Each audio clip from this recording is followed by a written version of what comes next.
The Sony ZV1 is about a 3-year-old camera. I bought one used with accessories to see if this tiny, pocketable camera is worth using in 2023. Before we begin, make sure you subscribe to consider checking out patreon.com/AndyCormier. Let's get started. We will begin with the features I enjoy most on the ZV1. This thing is tiny, like only a little bit bigger than my wallet tiny. The ZV1 can literally fit in my pocket. There's a saying that goes, the best camera is the camera that you use, and that certainly applies here. If I can fit this camera in my pocket, I have far less friction using it to vlog compared to something like my a6600, which is significantly larger even with a small lens. And I don't use small lenses, I use big lenses. If I want my a6600, I need to bring a backpack with me. The ZV1, it fits in my pocket. Nice. And even when there's a lot of extra bulk from attachments like my shotgun mic, the grip, and the wide-angle lens, it's still quite small. It's simply a really enjoyable lightweight camera to use while you're out. If I want to shoot a quick little vlog with auto white balance, auto ISO, auto everything, this is what I use. It's just so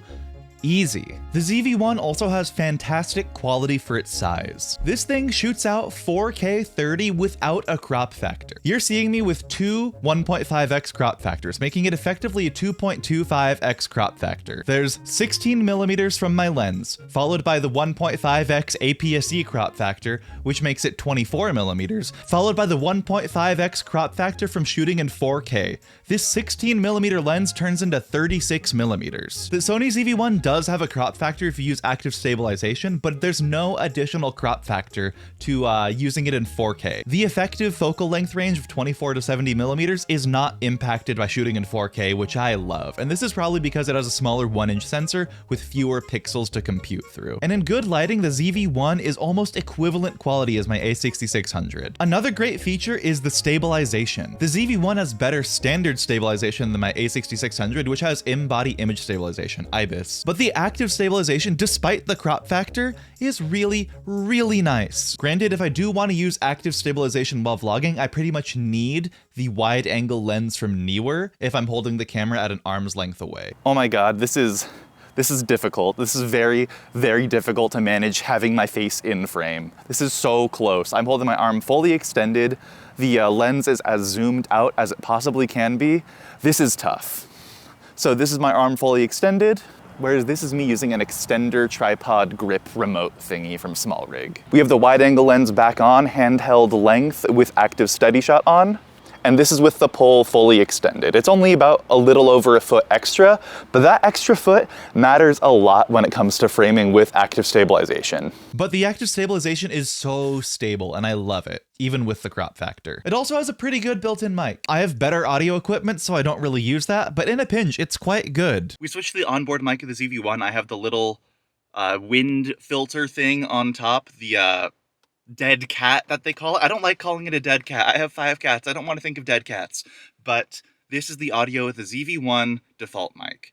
And the ZV1 also has a lot of surprisingly deep features that most point-and-shoot cameras don't have. And there's like so many little features, like I'm using the ND filter so that I can have the settings that I want without being overblown and overexposed. It's fantastic. I don't use these things like shooting in S-Log because I prefer quicker editing, but they're nice to know that I can use. The MSRP of the ZV1 was $800 at release, but I bought it for about $450 used on eBay with accessories, after taxes and shipping. And for about $450, this is quite worth it. That said, the Sony ZV1 is not perfect and there are a lot of limitations for which I have found workarounds. First, the ZV1 uses a fixed lens because it is a point-and-shoot camera. It does not have interchangeable lenses like the Sony a6100 or 6600. That said, there are attachable wide-angle or macro lenses from Ulanzi and Neewer. And I bought this because it's a point-and-shoot camera, because point-and-shoot cameras can be a lot more compact than interchangeable lens cameras. But that brings me to my next limitation with the Sony ZV1. For your best results, you pretty much need to use attachments. Active stabilization works digitally, therefore adding a small crop factor. It's a bit too narrow for handheld vlogging, so I use the wide-angle lens as well as an extendable grip. But this creates the new problem that the ZV1 can't fit in my pocket anymore. And that was kind of the point of me getting this camera, getting something that could fit in my pocket.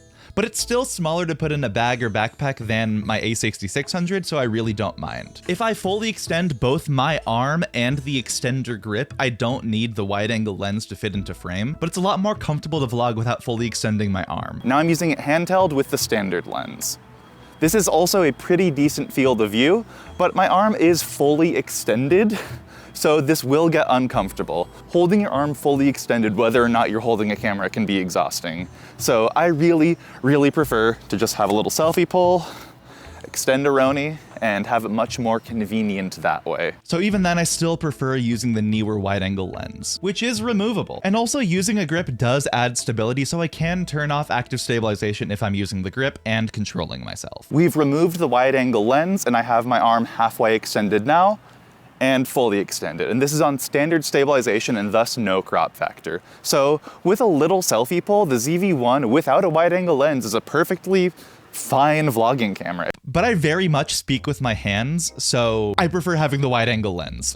Another limitation of the ZV1 is that it's inconvenient to access the battery and the SD card, which is why a base plate is so very necessary. This is the camera, this is the base plate. I have a little electrical tape on the battery door because the lock broke. This is what you get for buying used. Normally the 25mm mounting thread blocks you from opening the battery door. But with a base plate, I can just open the battery door and access my battery and SD card like so. It's only like 20 bucks and extremely useful. Mine came with a base plate, so nice. But all in all, you really do need a lot of attachments to get the full potential out of the ZV1. I have an extender grip with a remote, a wide angle lens, a base plate, and higher capacity batteries, which brings me to my next point. The ZV1 has very short battery life. This is partially alleviated with the higher capacity batteries that I have and the fact that I have 3 of them and can swap them easily. But 3 ZV1 batteries is less battery life than 1 A6600 battery. And those are the same batteries as the A7 III and onward from Sony's full frame lineup. Thanks to the base plate, it's not a hassle to change batteries, but it's nice to not have to change batteries at all. Another issue with the ZV1 is that it struggles in low light. This is because it only has a 1-inch sensor compared to the APS-C sensor of my A66 or A6100, or even a full frame sensor, which I don't have a full frame camera. So basically, the bigger the sensor, the less light you need to get a clear image. With the ZV1, there really is no good workaround other than adding light. And the skin smoothing effect does alleviate the issue a little bit, but not by a crazy amount. I'm also a big photography enjoyer, and the ZV1 is not great for photography. It's built for video, which is why I use it, but like, it's nice to have a good photo camera. It's not bad, it's better than my phone, but it's not the most intuitive photography device. Like, there's no viewfinder. You almost always want to be in video mode, and you can't shoot photos while you're in video mode, and it's just a little inconvenient to use for photos. That said, I still stand by the camera that you use is the best camera, and I'm far more inclined to bring my ZV1 with me on some random outing than I am my A6600, even with the middling photography. Why is the ZV1 for me? I specifically wanted a tiny camera for vlogging, and while I could use my phone for that, I don't like how highly processed smartphone videos look. I'm also an APS-C camera user. I have an A6600 and an A6100. These are what I use for my YouTube videos. I really love the balance of quality and portability. However, the lenses that I use on my cameras are really nice, but very, very big and heavy. I have a Sigma 16mm f1.4 lens for the main camera, and a Tamron 11 to 20mm f2.8 wide-angle lens for my other camera. These lenses make amazing results, but they're heavy,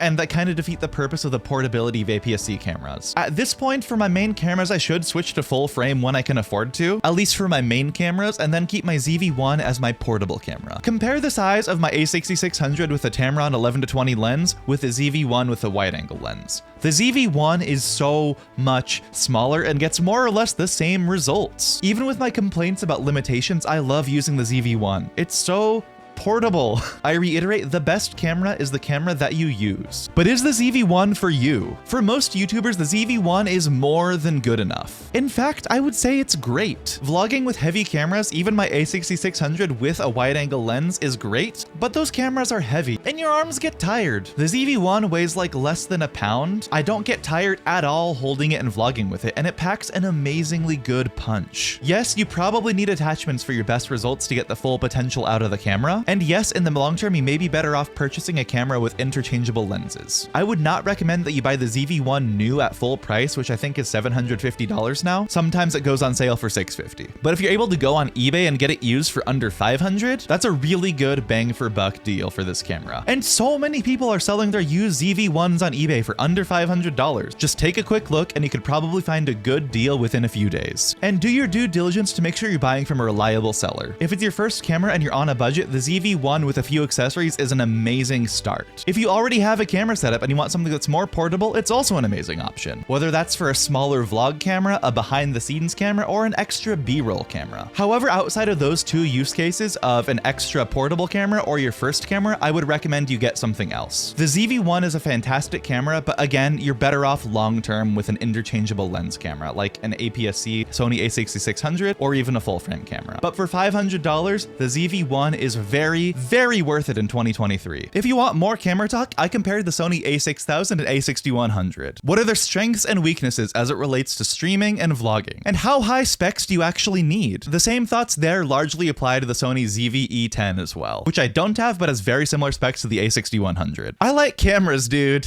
and I really like the ZV-1. And I also really like people who check out my Patreon, patreon.com/Andy Cormier. Otherwise, leave a like, subscribe for more, comment your current camera situation, watch that video next, and I'll see you next time. Happy creating.